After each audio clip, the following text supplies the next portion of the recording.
On me. Okay, I have just a really simple hot plate here. It's got an on-off switch wired into the cord so I can heat up. I just use a glass stirring rod. I don't do a lot of plating. It's usually just by request.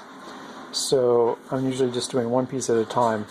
So I got my beakers, the electro cleaner, which I need to refill, water for rinsing the electro cleaner, acid, water for rinsing after acid. And then I have a couple different beakers. This one has got stains on it from the ceramic e-coating, so I keep it separate from my metal beaker. I will use the metal one just for rinsing out though. And I have an ultrasonic here for cleaning. And this is a fume extraction hood here. And I just have it rigged up so I can open and close it. It's rigged up down here to this fume extractor. I have two ports here. One of them goes to plating, the other one goes over here to my soldering bench. So this one's pretty much always open, but with plating it's really good to have good fume extraction, so we'll open that up and get that ready here. So moving along to the rings. I have a pair of rings here. They have a pretty intricate design all the way around them. And what we want to do is get the black plating over the entire ring, and then after that we're going to polish the rings on just the surfaces to remove all the black plating but leave it in all of the recessed areas of these rings. So that'll give it a really durable finish. These are white gold, so they won't readily oxidize.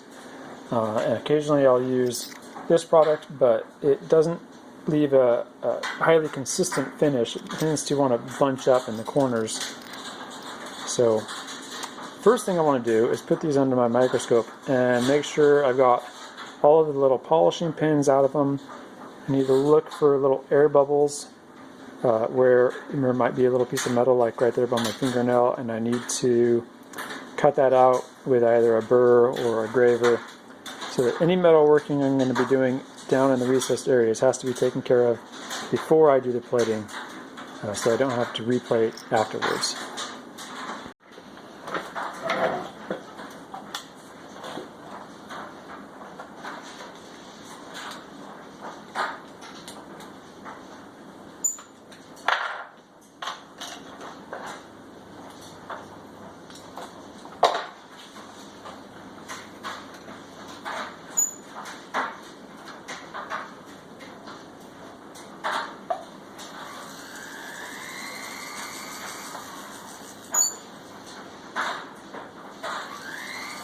Finished doing the cleanup on these.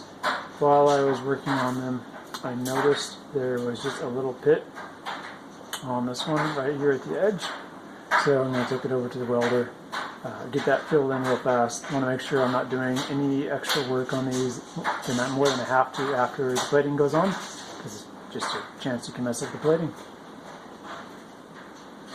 Alright, so this is, I think, one of the most important steps prepping your piece. As most people who have done plating before know, it's all about the prep.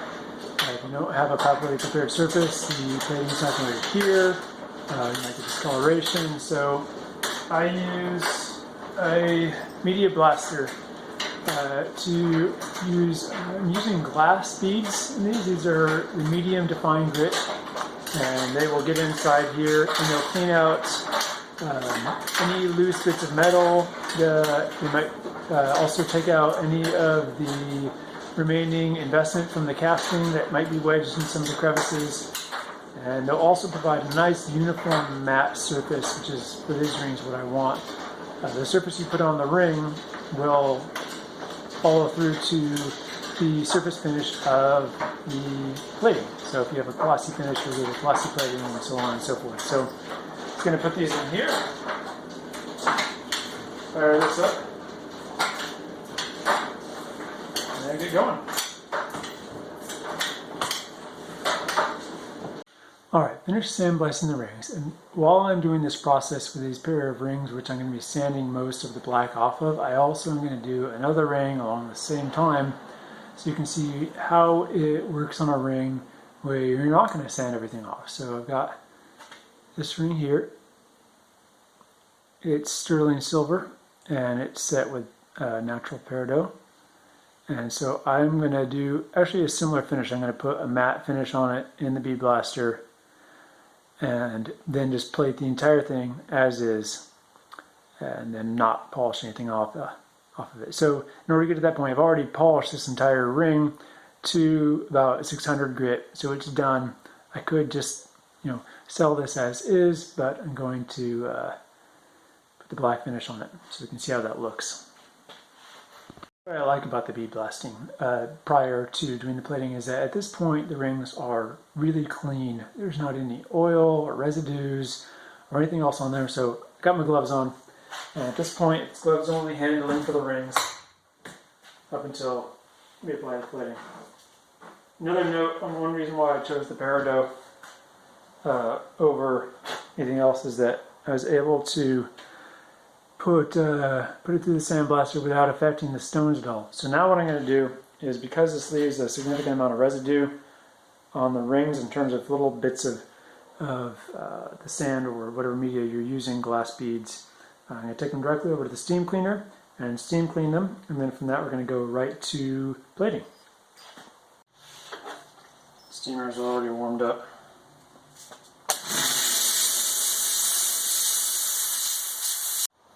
Alright, this next part you need to attach a lead wire. What I'm using is 24 gauge solid copper wire, nothing fancy. And for reasons which you'll see why later, I want to get this on there pretty tight. In other words, later I want to be able to withstand it blowing and shaking and getting moved around a lot. The other thing to keep in mind with this system is that anywhere that the lead wire is touching the ring, you're probably not going to get any plating there.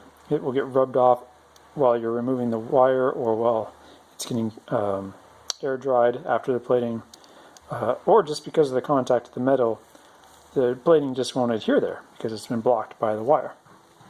So I need to do this for each one. Usually I have a rack set up somewhere where I can hang them so that they stay clean.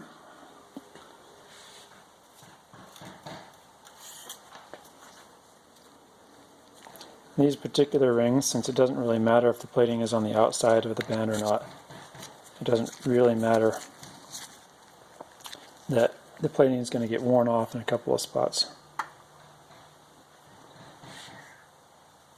For this ring though, this poses a bit more of a challenge. So what I find I like to do is, if a ring has stones in it and you're planning on plating the entire ring, it actually makes things a little easier. So what I'm going to do is I'm going to try to fish a wire under the stone, or maybe through one of these little holes here. If I can get it to go through, what I decided to do was to loop it around this bottom spot right here, which should be about the furthest from the top of the ring, so it's not going to receive as much attention. But by doing this, there will be likely no plating right there where that piece of copper contacts the metal, and possibly anywhere else that this rubs around against. So this one's the more challenging of the three by far. So at this point, this is where I deviate a little bit from the instructions. The instructions want me to clean it in ultrasonic for starters, then do the electro cleaner and the acid, and then they want you to clean with a surfactant. I'm going to grab it. Okay, this is the plating surfactant. It's called washing additive for e-coating. So essentially they want you to wash the ring in this prior to plating. I've done it with this, I've done it without this. I didn't see any change in the results, so I felt like as long as I was putting it on an extremely clean surface that didn't have any fingerprints or oils or soaps, that was good enough. So here's what we're going to do. Next part is just going to be to add a plating solution to the beaker. This has been sitting around for a little while, so I'm going to tighten down the cap, shake it up. If you're coming straight from the bottle, you still need to shake it up, even if it's brand new. Who knows how long it's been sitting in a warehouse. So shake it up really good. Now the problem with that is it's going to cause a lot of air bubbles, but it's important to make sure you get all of the solids, which have probably settled, mixed into the liquids. Otherwise, you're just not going to get anything on your ring and plate it. Now this is my favorite part. You can use, this is a professional grade automotive paint thing, but I've just, for the time being, I'm using anything I can find that's flying around. I started out, so I'm using this old stock here. It's been washed, so it's clean, but it will work perfectly fine. It's going to get any of the lumps out. I don't really want lumps, no lumpies in our little concoction here. So you can see here, it's got a lot of bubbles, which can lead to problems with the castings, because if you have a bubble on the ring, then you'll end up with a little circle of no black. I'm just going to pour this in here. Nice thing about filtering it each time is that it also will tend to get some of the bubbles out. And I'm looking at my container there. It's not quite as deep as I want it to be. I've been using this a lot lately and I haven't added any more in a while. So I'm just going to pour in a little bit straight out of the bottle here, till I get the beaker a little more than 1/3 full. I want to be able to submerge the ring without it hitting the bottom or the sides. No contact, that's what we're after here. Like I said, you can use these, and I'll start using those once I run out of old socks. Which, the family of 5 will probably be a long time from now.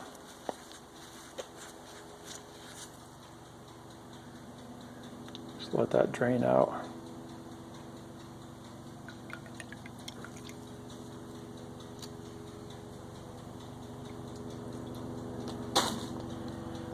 Okay.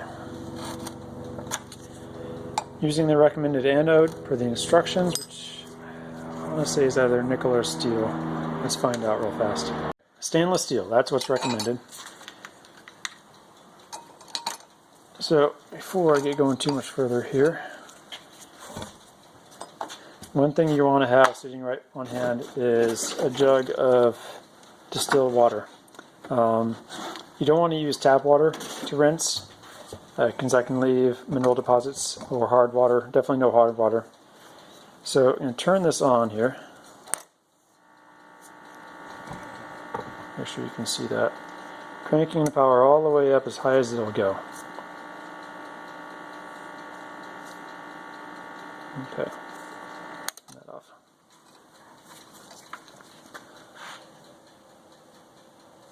So I'm going to do one of these rings here first. I'm also going to need something to rinse in, so get this other beaker handy here. I'm going to try to do this here without the camera in front of me, but in a way you can still see. I've got a couple of chances to do this since I'm doing more than one ring. Okay. So I'm going to dip this in here, bump it against the sides a little bit. You notice that it's sticking there, but I see air bubbles popping every now and then, which means that it's not getting to all the little nooks and crannies. So you want to shake it around, bump it, until you make sure it's kind of starting to get in everywhere, and that there's not any air bubbles or air pockets forming, or that the surface tension of the liquid is keeping it from getting anywhere. So once I'm ready, I'm just going to hold this here. I'm not going to bother to stir, because this next part is very quick. I'm going to turn this on, and I'm going to watch the current. When the current drops to 0, turn it off.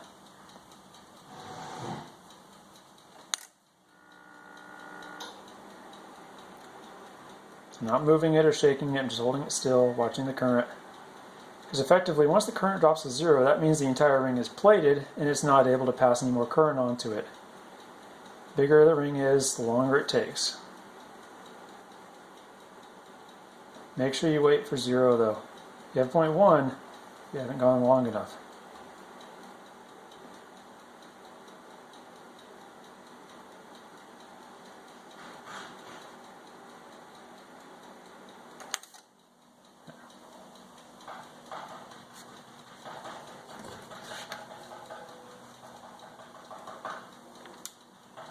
So now what you can see here is it's totally black. Next I'm going to be rinsing here. For rinsing, just pouring the water over the top of it like this. You'll see a lot of it come off. That's good. You don't want excess. You're trying to get all the extra off.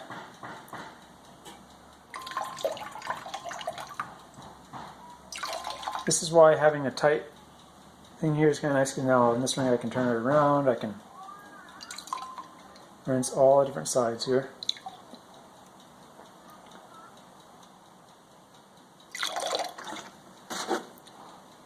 Okay. Now I don't want any extra water on here, so what I'm going to do is I'm going to go over and blast the water off. Why I like this, if you're using a compressed air, make sure you have an air dryer on it. This just sucks up ambient air from the bottom and blows it out through the top, so it's really good for just drying off a piece like this.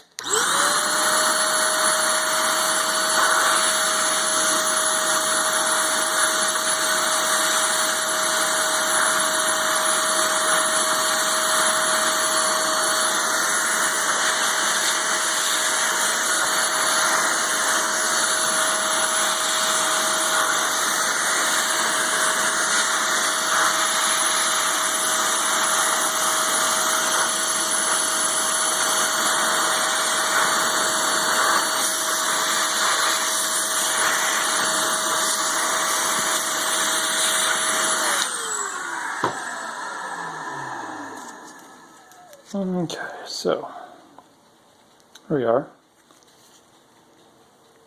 Totally black, not a drop of moisture left on it, and that's what you want. You don't got to worry about blowing the plating off. It's already on there really good.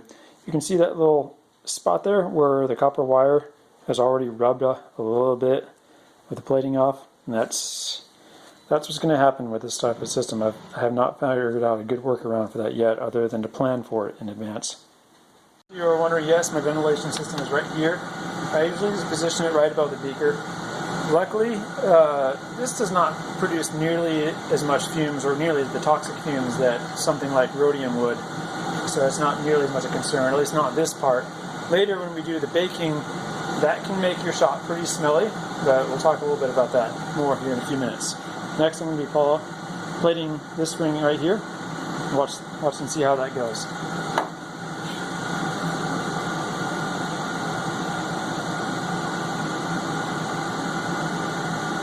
Again, just dip. Try to make sure the whole thing gets in there. This one I'm not banging it around as much because I don't want to mess up the finish in any spots or have any mars or any glossy areas that might transfer on to the finish that I've already got on there from hitting it against the metals. So I'm just dipping. Once I'm ready, this one will go significantly faster. You'll see it will probably only take 5 or 6 seconds. See it.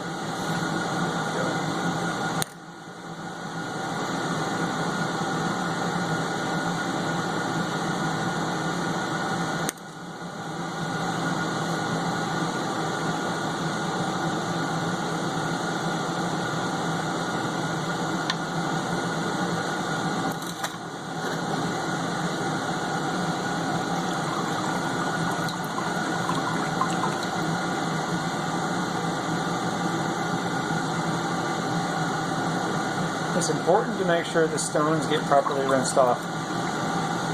Otherwise, they'll just look like crap. So I'll try and get water in between them and beside them.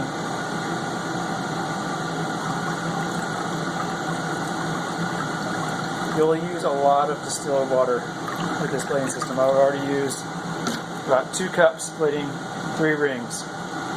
Go ahead and air dry this now real quick. You can see it. If I can get it to focus. So far it's looking pretty good. Obviously the stones look darker because you put something that gets a darker background and changes the character.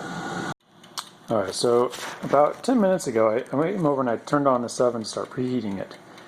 So the instructions read, you need to cure coated pieces for colors 320 degrees Fahrenheit for 30 minutes. So this is not a particularly fancy oven. It has a temperature dial here. Obviously this is pretty loosey-goosey. It has different versions here. I'm using the bake feature here, in which it is heating from both below and above. And it also has a fan in there. You can barely hear it, so it's circulating the air. And it has a timer down here. So what I did is I actually have an oven thermometer in there to tell me exactly what the temperature is. Right now it's reading 295. So I'm going to crank this dial up, which obviously is not that accurate. Put that up to around 350 or so. You hear the click, which means it's going to start warming.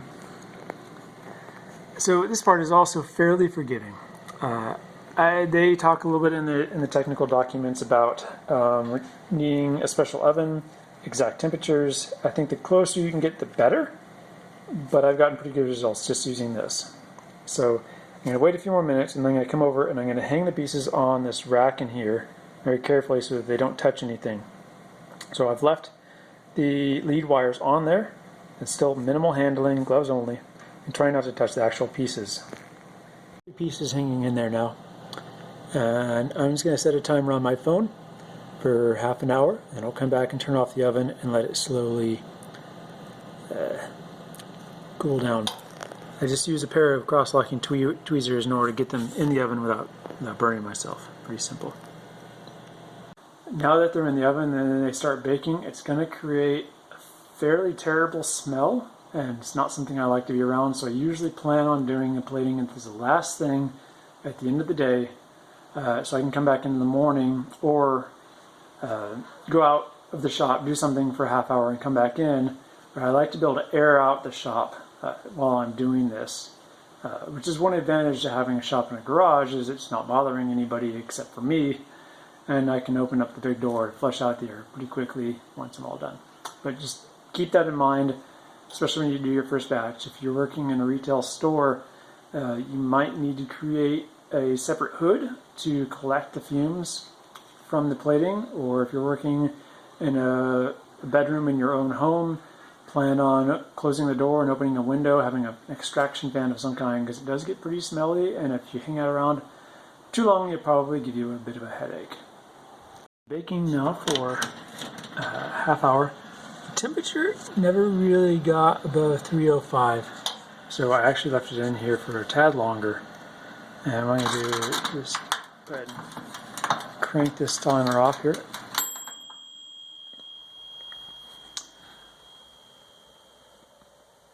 And you can see they're looking good. I don't want to touch them yet because they're really hot. So we'll come back in about 5 minutes, let them air out for a few minutes here more, and we'll see what we've got. Alright, this is my favorite part. I pull these out here.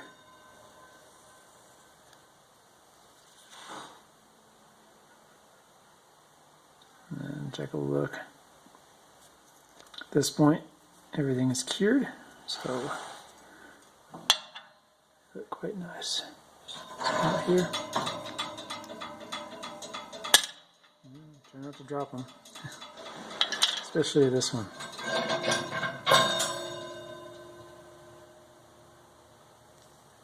I can get my camera to focus. Okay, so for this, just need to get in here and trim out the wire without scraping the coating. It's not indestructible. If my pliers slip, I will create a nice big gouge in the plating.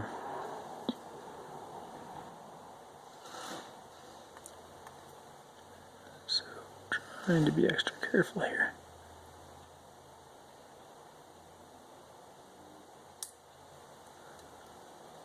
some point I can kind of push that through.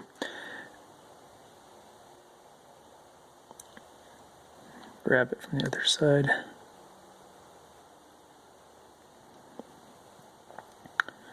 Maybe get a pair of needle pliers here.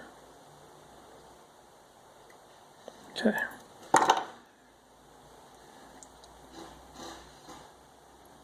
So here's the finished ring. Now I'll go ahead and point out a few things here. You may not be able to see it, but I'll try to point out. Inside of each of these two small triangles, I can see that there must have been a bit of an air bubble in there because it's still a little bit of silver showing in those two spots. The inside of the ring turned out really nice. I even managed to get plating down in my stamp. This side of the ring, the same problem. A little bit of silver showing, but when you're looking at the ring face up, it faces up really nice. Looks like there was a recap on what we've kind of gone over. The system requires a 60 volt rectifier. You can probably get away with a 45 volt or 50 volt if you're not doing black, but if you want to do black, you need to get a 60 volt system. You'll need a couple of glass speakers. You'll need some way of filtering any of the older solutions. You're going to need an oven to bake it in that will hold a temperature of at least 310, 320 degrees for a certain amount of time. And you're going to need a space to do it where either you can stink up your workshop, do it at a time when no one's around, or a really good fume extraction system. And you'll need a little bit of copper wire and some patience. A steam cleaner and compressed air is also really handy for cleaning the pieces before and after doing the plating. Otherwise, good luck, and if you have any questions, feel free to comment below, or you can contact me on my website.